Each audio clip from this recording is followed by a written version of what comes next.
அதுல முதலாவது என்ன தெரியுமா, ஒற்றுமை இல்லாம போறதுக்கு ஒரு ஊர், ஒரு மகளாவாக இருந்தாலும் சரி, நிர்வாகத்திற்கு கீழால வேலை செய்யக்கூடிய நாங்களாக இருந்தாலும் சரி, ஒற்றுமை இல்லாம போறதுக்கு காரணம் என்ன தெரியுமா?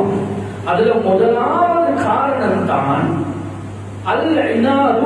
ஆறாவது சொல்லுவாங்க, அபிப்பிராயங்கள்ல பிடிவாதம் பிடிக்கிறது.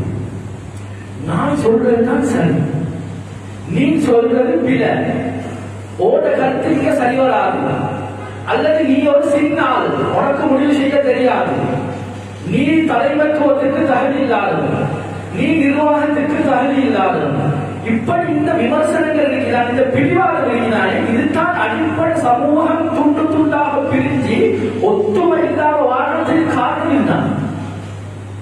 நீங்க ஒரு கேள்வி கேட்கலாம், சமூகம் எப்படி பிரிகிறது? பிடிவாதத்தால். இதை உமர் ரலியல்லாஹு ஒரு நாள் இவன் அப்பாஸ் ரலியல்லாஹு ஒரு கடிதம் எழுதினான். என்ன கடிதம் தெரியுமா? கைஃப தஃப்தரிகு ஹாதிஹில் உம்மா,